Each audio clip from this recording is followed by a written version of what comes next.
Hey Peter, how you doing? Fantastic, Pritesh, back again. Back again, man. So today, let's talk about what does an agent or what should an agent do as soon as an internet lead comes in. Sound good? Oh yeah, let's hear it. Cool, man. So the process I explained to the agents that we work with is you want to call every lead within 5 minutes. If you call each lead within 5 minutes, you'll have, depending on what study you're looking at, between a 4 to 21 times higher conversion rate on that lead. So it's imperative that you actually call that lead within 5 minutes if you can. Obviously, that's not always possible. Sometimes a lead comes in at midnight. Realistically, you're probably not going to be doing that, but in the morning, definitely be calling them. Um, and the other thing is call a minimum of 10 times per lead Hmm. before you kind of what we do is kind of put them in a long-term nurturing sequence.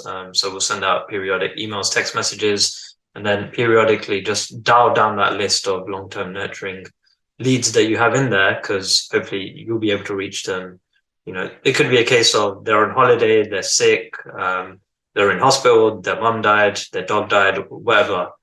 We don't know, why they didn't pick up the call, but it doesn't mean it's a bad lead just because you haven't actually spoken to that lead, because you can't make assumptions based on not speaking to them, because you never know. Um, but interested to hear your process, Peter, as well. What's your thoughts on that? I like the whole thing about call them at least 10 times. I heard a guy say years ago that when you get a lead, that you should Mm-hmm. call them 3 times a day for the first 3 days. Right there is Mm-hmm. 9 times. Then if they Yeah. still haven't answered the call, call them 3 times a week for the next 3 weeks. If they still haven't responded to you, call them 3 times a month for the next 3 months. If they still haven't responded to you, throw it in the trash. Yeah. So That that's a lot of that's calls. good. I like that. That Mhm. Yeah, it is a lot of calls. Most of the people I work with, they don't even do that amount. The amount I'm saying. So getting them to do the amount you just said, that's a hard ask. But to Way be back honest, in, go ahead. no, to yeah, I was just going to say, to be honest, on our end, we've started taking care of that process so that we just pass over the appointments now, especially for its experienced agents where they don't have the time to call the leads. But definitely for newer agents, this is this is the kind of process to follow as a minimum. What I mentioned, and So then basically, what you're saying is that you find an internet lead and then you can sell that to the real estate agent, or you can go ahead and make that call and set a presentation appointment with that lead and then sell the presentation appointment to the agent. It basically allows them to be out doing whatever other real estate job they have. Let's say they're on a presentation appointment themselves Mhm. and it's not going to be able to get to that lead for an hour and a half. Well, instead of letting it go stale for that long, then Pritesh and company can just go ahead and book that presentation for you. You get out of your presentation appointment, you've got an alert on your email or on your phone, and it says, guess what? Call this guy because you've got another appointment set. Yeah, precisely, exactly. We just take care of the grunt work in terms of actually turning that lead into an appointment. Because yeah, it is a lot of work, and realistically, it's probably not a great use of time for a more experienced agent who could be busy on showings or listing appointments. So yeah, for them, that's why I kind of recommend. But um, just kind of Way, going back to like, sorry, go on.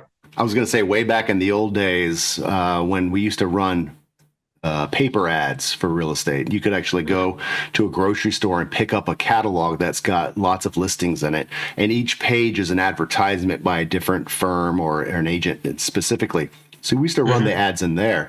And the cool thing was that you could put a phone number on there, and that each listing that you've got listed on the page is a different extension number.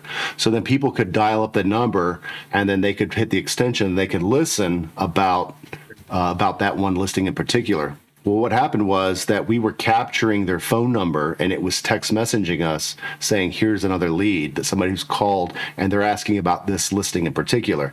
So the whole idea about call them as soon as you possibly can, that's what we would do. But the problem was that sometimes they would still be on the phone listening to about the ad and the phone beeps in and they say hello and you say, hi, it's me. I'm the one with that listing. And then it would freak them out. Say, where are you?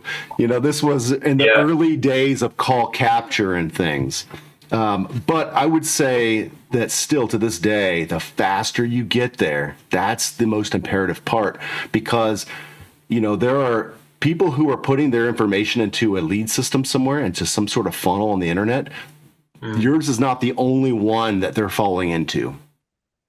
Yeah, I mean that kind of depends on what the method is. I mean, for us, we run a lot of Facebook ads, so that's based on the page of whichever realtor or broker we're working with.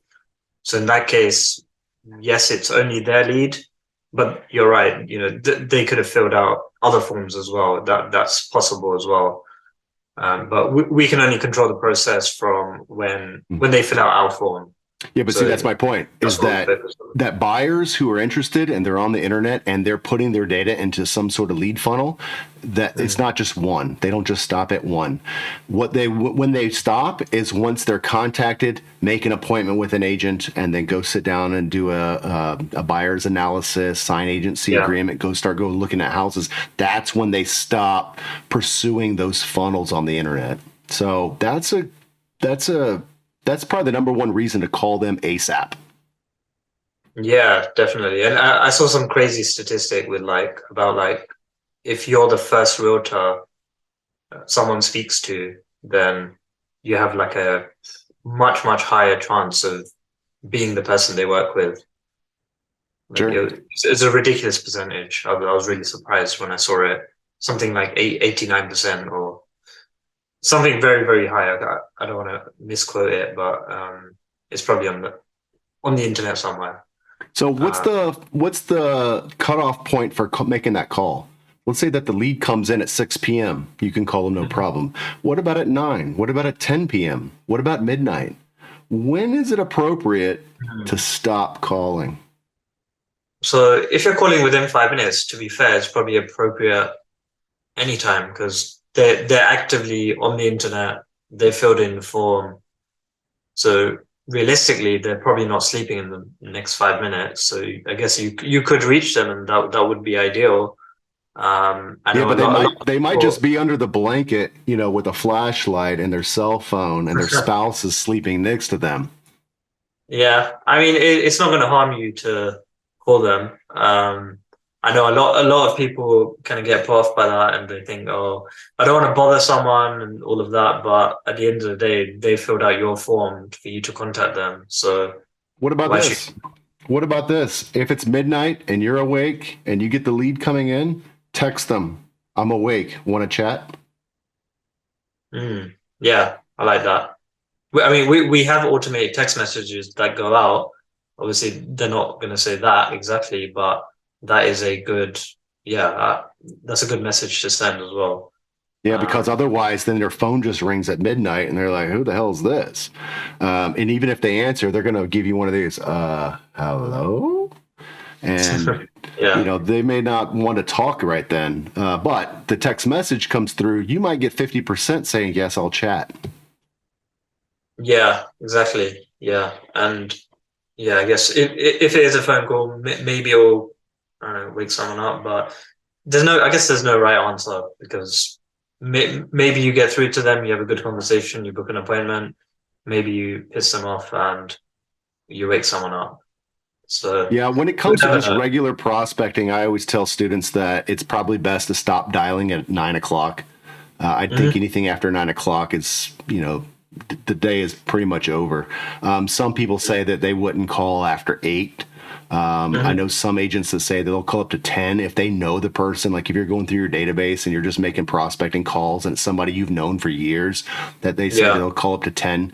I think a lot of times it depends upon the person you're calling too, because it's the kind of thing that people are going to debate. It's the kind of thing that people will disagree about. So, but if it's that internet lead, you got to get on them fast. So let's say it comes in at midnight and you're sleeping.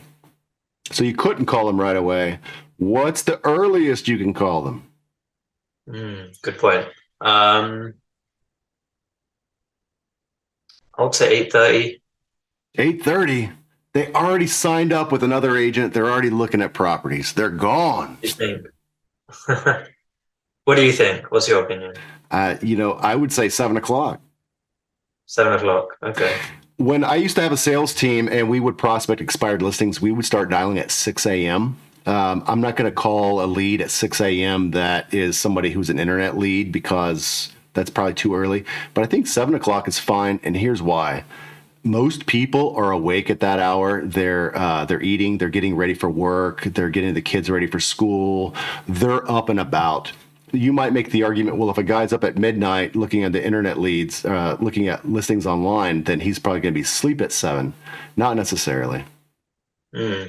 But if the sun is up, if the sun is shining at 7 a.m. where you live that next day, make the call. Yeah, I think you're right. Because if you have multiple leads as well, if you start calling at 7, by the time you call the last one, it could be 7:30, 8. Sure. So yeah. Well, that's fantastic. So the idea is to call them early and to call them often. So, then the next thing is, what do you say when they answer the phone? But that's going to have to be for another time. Pritesh, thanks for sharing. No worries. See you next time. Speak to you again. Bye-bye. Bye.